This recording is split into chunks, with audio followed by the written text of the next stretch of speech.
Hello and welcome to the New Thought Men's Podcast, where we explore what it is to be a healthy spiritual man today. I'm Eamon. It's great to have you with us.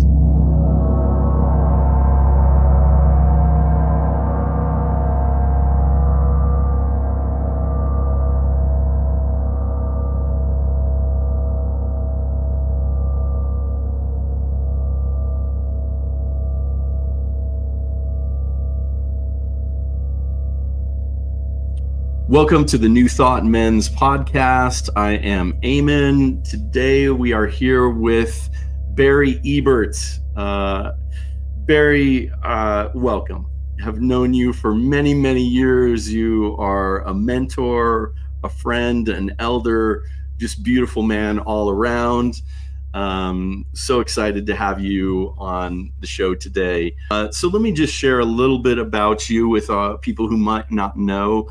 Barry Ebert is a minister emeritus and former youth director at Mile High Church in Denver, Colorado for over 20 years.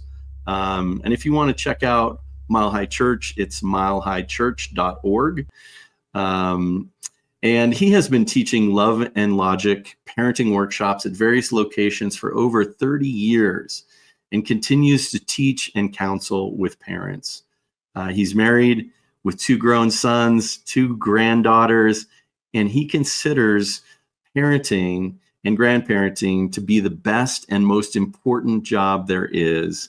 Barry, welcome. Thank you. Thank you for the work that you do. Thank you for the work that you do with youth. Thank you for the work that you've done with men. We have done so much stuff together, and I just love this work. So I'm glad we're able to talk about it today. I've taken a couple of your courses on parenting with Love and Logic over the years. I definitely went through a second time because there's so much to catch with this. It is incredible. And not necessarily, I don't have kids of my own, but using it with my nieces and nephews and other kids that I know was just a game changer.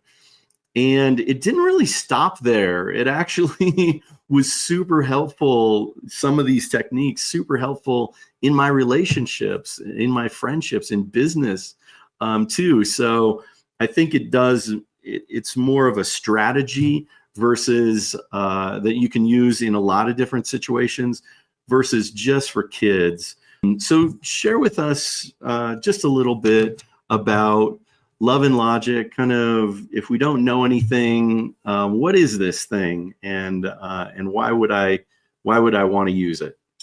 Well, I think a lot of it has to do with responsibility. You know, in their first book, Becoming a Love and Logic Parent, Jim Fay and Foster Klein, who were the authors, kind of the cut line was teaching kids responsibility. And then when you take the workshop, you realize responsibility can't be taught. It has to be caught. And you want to give kids the opportunity to learn how to be responsible by being around us and by getting the opportunity. You know, one of the things we say, we want kids to make lots of mistakes because that's how we learn. So when kids are around us, we want to be open to them learning their lessons. We want to be open to them being willing to experiment and try new things, and to be open-hearted with them. I think the relationship with our kids and the relationship within our family radiates out into the world. If we have happy families, I think we're going to have a happy neighborhood, and then we're going to have a happy world. So that's why it's been so important to me to work with families, because I think that's where our happiness and where our sense of order begins. And honestly, that's the circle of influence, isn't it? It's like I have influence over myself, and then beyond that, my close relations, my partner, my kids, maybe my family to a certain extent, or extended family, and then community and on out from there. And I think, and you mentioned this, it's really about modeling. Is what I heard anyhow. It's really about modeling. Like when you were talking about technology during your sharing for the summit, it was like, yeah, when we're driving down the road, we're talking on the phone and the kids are in the back seat. It's like, what are you modeling in that moment? Togetherness, connection, maybe singing a song, or are you on the phone and just ignoring? And so you're teaching the kids to ignore you.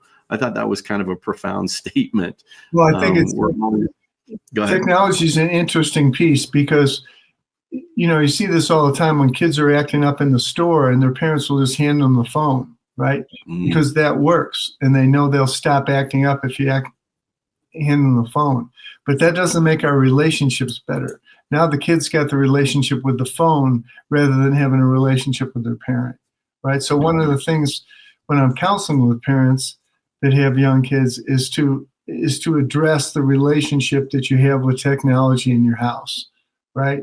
Because we have so much technology that most of our relationships are with that instead of with the people in our house. We have to be conscious about it. And it's not going to go away. It's just about the way that we use it, the way that we interact with it, and what goes on inside our house. That's where we have a sense of control, and we need to take control of that. It's really important. Yeah. Yeah. Oh my gosh, for sure. It does take work to nurture and build those relationships with others, with your kids, with your partner. And technology can be a disruption to that in a lot of senses. And I get when you say, yeah, just give the kid the phone and quiet them up. And we're teaching them that. Here you go. Here you go. Yeah. Instead of paying attention and letting them know. Well, so one of the first things that you said, we got ahead of ourselves there, but it was good. It's good to talk about technology always and how it's impacting our lives and to be aware. And that goes right along with number one. You said, number one, take care of yourself as a parent. And how powerful that is. Often recognizing that, when we come to someone, and it doesn't matter who, when we come to someone with the empty glass and offer that, it's like, okay, there's a couple of drops in there. But when we come to them with a full glass of water and are like, okay, I am full. I am here. I have enough to share at this point, versus offering them just the drops at the bottom of the glass. When we're resourced, when we're supported, when we're, well rested, when we're taking care of ourselves, we're able to show up as a better person in so many levels, in so many ways, that I think you could probably call that, in most circumstances, take care of yourself first. It's like the adage of being on a plane. Yeah, put your own mask on first and then help others. So I love that. And then you got into empathy and consequences. Talk to us a little bit more about that. Well, I think the way that we learn is what that's about. We learn by experience, and we learn by example. So you were talking about modeling. We learn from our parents. We have a tendency. We all know the things that we learn from our fathers, the things that we learn from our mothers, that we learned growing up in the house. But we also learn by experience, and by when we go out into the world. When kids start going to preschool, they learn different things. They come home with different words. Oh my God, where did you hear that? Well, I heard that at school. And that's just the way the world works. So I think that, there's the three things. There's the things that we learn at home from our family. There's the things that we learn from the culture that we grow up in. And then there's the things that we learn because we're interested in it and we're putting effort into it. And so those are kind of the three legs of the stool. And we want our kids to have all of those things. We want them to have a good environment to learn in at home. The culture is huge, and they've got to deal with this culture. And then we want them also to find things that they're interested in, things that they're passionate about, and so that we can support them in those things that bring them joy, bring them passion. So I think that uh, yeah, so experience and example is how we learn, and we want to give them the opportunity to have experiences. And when they make mistakes or when things happen to them, we want to be empathetic, resist the temptation to explain the lesson. That's one of my favorite things when I'm talking to men. When I've got men in my workshop, I always say, this is a tendency for dads. We love to explain the lesson. We love to give a lecture.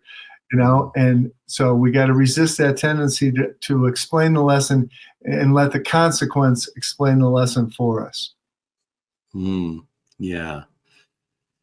Yeah. You mentioned duct tape, duct tape in your mouth. Yeah.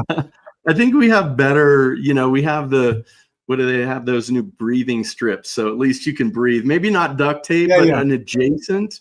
Duct tape's a little radical, I realize, but we don't want to kidnap anybody, but one of the times, there's times when I'm teaching parents of teenagers, and I'll say something like this. I'll say, here are 3 things that I can tell you that are going to help you more than anything else with your teenager.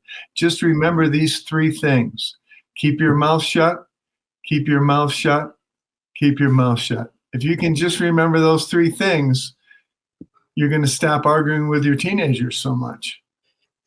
Oh, or your partner. I mean, I think it works in a lot of situations. It does, because we got to get better at listening. We got to get better at listening and trying to convince people of our opinions, right? Yeah. And with kids, if we're talking to them all the time, they're going to start tuning us out. I think that's one thing that men's work really taught me is how to really listen, how to listen to people without an agenda, not want to fix it, to not want to, offer my advice or here's what I would do, but to really hear the person and hear oftentimes the story. So much of our lives, I feel like we're telling these stories, we're telling these experiences over and over again because someone didn't take the time to truly listen to us and to truly hear and to go, oh, wow. Yeah, thank you for sharing that. And really be present in that story or in that moment. And I can't imagine a group that, that wants to be heard more than a young person right now. I think they're out there on social media trying to put all this stuff out there to be seen and be heard. And maybe this is my own perception on some level, because they're not being seen, they're not being heard, they're not being honored in these fundamental ways of community and genuine connection, of being seen and being heard and being appreciated for who they are and the wisdom that they gained through those hard, sometimes difficult lessons. I really appreciate that. Very much, Barry. So you mentioned, and this hits home a little bit for me, the helicopter parent and the drill sergeant parent. I definitely had a helicopter mom, but where we want to get is to be a consultant style parent. Can you talk a little bit more about that? Yeah, I think the thing that's important is being the willingness to be with our kids as they're learning their lessons, but not thinking that we have to teach them everything. That the world, they've got to interact with the world, right? And they've got to learn their lessons by building their own sense of self-confidence. And we want to be there to support them and to listen to them. One of the things relating to what you just talked about, we have something going on now with kids called an epidemic of loneliness, because they're so focused outside themselves with their devices and with social media that when they're just there by themselves, they're lonely. They don't really have friends. They don't have somebody whose house they can go over to. They're not really connected with their parents, and they're becoming more and more isolated. You have the illusion that you have all these friends on social media, but you don't really. And so I think that it's more important than ever that we get the skill of listening. And that is what's so important about men's work. When you sit in a circle, when you sit in a circle of men and get you to tell your story, and nobody's trying to fix you and nobody's trying to tell you that you're wrong or that you're right, they're just listening. It gives you an opportunity not only to express yourself, but to grow, so that maybe you can move past your story, and that you can see that there's a bigger experience available to you, so you don't get stuck. And I think that that's one of the things that's so great about being able to interact with our kids in an empathetic way as a consultant rather than telling them what to do, right? And I think one of the things that influences our parenting so much today is fear. Parents are very fearful because there's so much fear coming into our lives, coming into our world through the 24-hour-a-day news cycle. The news is always bad. It used to be you got that bad news for a half hour a day. Now you're getting that bad news 24 hours a day, right? And it gives us the idea that everything's really dangerous, that it's really dangerous for our kids, and the world is just dangerous and bad. And our kids are feeling that. And I think if they're going to feel safe, they got to feel safe at home. And I think that begins with being able to listen to each other and being able to have those thinking state conversations with each other. Yeah, definitely. Before we move into that, I just want to just throw this in. Richard Reeves, he is a scholar, an English scholar, and talks a lot about that loneliness epidemic. You can check him out on, speaking of technology, you can check him out on YouTube, stuff like that. But he is an incredible advocate for men and young men, especially kind of the crisis that we're going through right now with the just ridiculous suicide rates that we have, with the loneliness, with the challenges societally and technology. So I just wanted to throw that in there, but I don't want to miss out on this thinking state discussion, because it's a good one. This probably more than anything really helped me in my relationships, because the thinking state discussion is not during that impassioned, that emotionally intense moment of you're having a discussion or you're having an argument or whatever it is. You're trying to then put the thinking state in during that. It's not going to work. It does not work at all, in my experience anyhow. And so to this thinking state discussion is when that's not happening at a separate time. You come together and say, hey, I'd like to have a discussion. And then you can really clearly, without the emotional upset and the emotional challenges that go along with having a discussion when someone is emotional, to be able to really clarify, hey, and let's get into these 5 things, but to clarify, hey, I'm here for you. I really want this to work. How can we set up some parameters? How can we set up some agreements so that during those times of emotional challenge or struggle, we can support each other? I'm speaking about relationship, or maybe even relationship with kids too. But to have that discussion outside of that emotional moment, so that you're not, neither one of you are in that turmoil, and you can have that thinking state discussion as it is. But why don't you talk a little bit more about the thinking state discussion and those five pieces? Well, I think one of the things that's important is we're not trying to deny people's emotions, right? We get emotional. If there's things that are important, we want to listen to each other's emotion, and sometimes we get jacked up. But if we want to move forward, not only with our kids, but with people that we work with, or people we might be managing, or people that we're living with, in our primary relationship, we want to have that opportunity as well to be able to think things through and to talk when we're calm and we've thought about stuff, right? Mm-hmm. And so we usually talk about, a 5-step method for solving problems. And I work on this with kids, but I've gone into businesses and worked on this with people that just happen to be working in the same business together, right? How do we solve problems together? And it starts with empathy, right? Empathy is such an important part of relationship, of being able to hear the other person, right? And so, you know, I can tell that we're really struggling about something, and I know that this is a big issue for you, and I'm not sure what to do to help. What do you think you're going to do, right? And so this is like, you might talk to a friend. What do you think you're going to do? And they might be confused. Maybe they just need somebody to listen. And I think that's one of the things that we learn in men's work, is we don't have to solve people's problems. And I think as men, we get that thing like, boy, we should be able to fix this. Or somebody's talking to me and I'm like, I know what this guy should do. That's not the gig. That's not the gig. We want to be able to express ourselves in a safe way. And so it's empathy. What do you think you're going to do?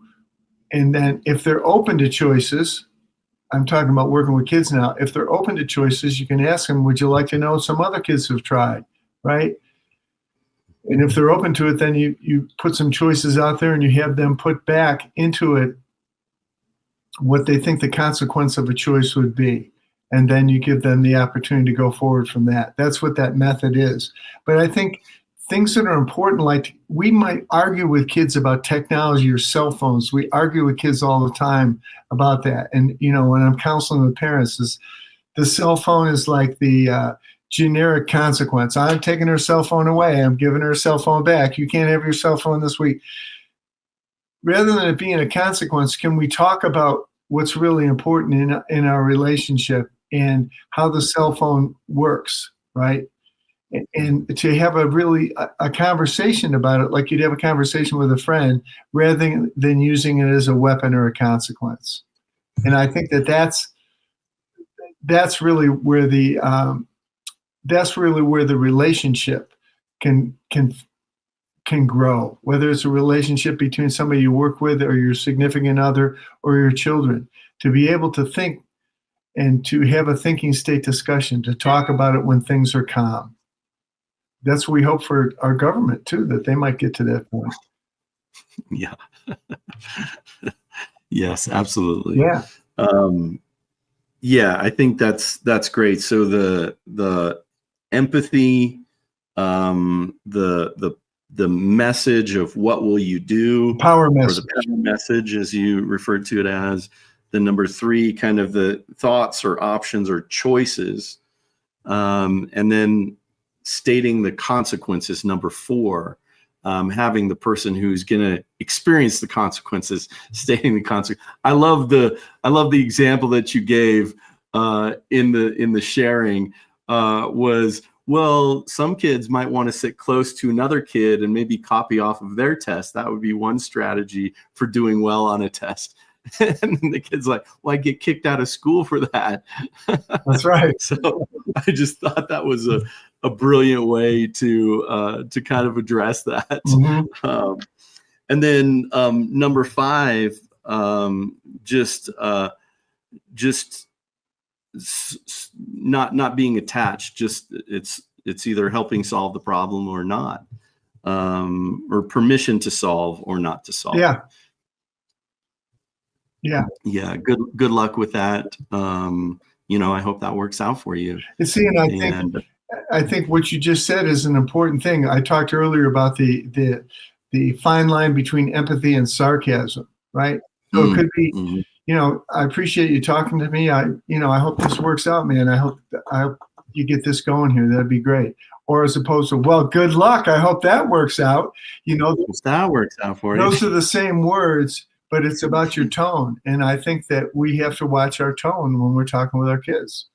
And a lot of us didn't grow up with a great tone, right? A lot of times people grow up with parents who don't even engage until they're angry, right? And so I think that's why I really stress the thinking state, especially if you have like middle school kids, because it gives you the opportunity to drop in and see what they're thinking about. Yeah. Brilliant. Oh, Barry, I mean, there is so much here. And so I just want to do a little plug for Love and Logic. It's loveandlogic.com if you want to find out some more information about that. And also for you, Reverend Barry, your website, Barry Ebert, EBERT.com. And Barry not only is this incredible, wise sage, an elder who has a great sense of humor, but he's also an amazing musician. So you can find out more about his positive music there at his website. But I do want to leave with this question of what does healthy masculinity look like in the 21st century? Where are we headed? What do you think is going to get us there, or where are we headed? Well, I think we're in a time of great change, right? And I think a lot of us grew up with, the guy goes to work and mom stays home and takes care of the kids. And I think those roles are changing, and it's been difficult for us to find a place. Well, where do the men fit in now? If the women are making money, if the woman's the breadwinner, how do I still fit into this family, or what's my sense of purpose? And I think, I'm seeing a lot more men my son's age being much more involved in the parenting aspect, bringing their kids to school, dropping their kids off at school, and girls getting more involved in sports. You can see how girls' sports are exploding and stuff like that. That doesn't need to be a threat to men. This is good. This is good for us. Gives us an opportunity for healthy masculinity. And I think where it's going to show up is in having healthier relationships with all the people that we're related to. And it's been good for me being around my son, who has a couple of little daughters, and like going to his school and going to the school that the girls go to, and I get to play music at their school and get to meet all these other dads. And it's really good to see dads more involved in the family, involved in raising the kids, and more involved in teaching. And I think that a healthy masculinity now is to not be threatened by change. The world is changing. We can't stop it from changing. It's not going to go back to the way it was. It's going to move forward, and we can be a part of that. And I think healthy masculinity is taking good care of ourselves. We're starting there again, to take good care of ourselves and to be open to healthy relationships. And I think empathy is just such an important part of that. One of the things that I've always loved about men's work is our ability to sit in a circle and listen to each other, right? And to not fix each other, but to support each other. And I think that's what's going to bring us into the next part of it. Yeah. Oh, thanks so much, Barry. Yeah. So much of that wisdom. I mean, and for me, that's where men's work was, where I got to practice the skills to be better communicator, to be better in relationship, to be a better listener, to be a more caring and interested and curious person too. So I agree. Yeah. We're spiraling upwards. We're evolving. We're moving past those old models. And I see it too, especially in the young men and young men who are dads, for sure. So I think it's a beautiful thing, and support it 100%. So men being, and really what I feel we're talking about is the whole man experience, right? So we're not so, guys have to be the breadwinner, or you have to be the kind of guy. You have to be the mind-oriented one that we can't have the feeling. So from here up is fine, but from here down, no.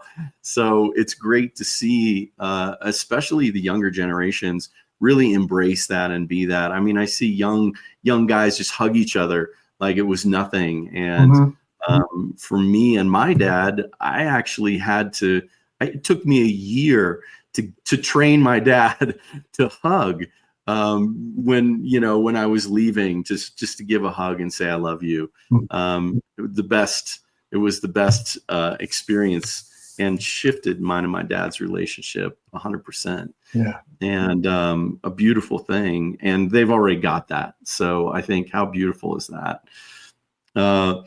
Barry, I just want to thank you for your service to the community, to Mile High Church for so many years, to being an amazing person, a creative person, an incredible man, an incredible mentor, role model, human being. I just really honor you and appreciate you. Thank you for being in my life, and thank you for being here and sharing your wisdom with all the guys and ladies who have chosen to check this podcast out. And just so grateful for you. So grateful for you. You're welcome. Thanks for the kind words, and I wish you all the best on this project, man. Thanks, Barry. So that wraps us up for today, and stay tuned. More to come. I hope you enjoyed this interview from the New Thought Men's podcast. For instant access to all podcast interviews, talks from our summit, men's groups, and so much more, join us at newthoughtmens.community. Thanks so much for being with us today. There's more to come, so stay tuned in.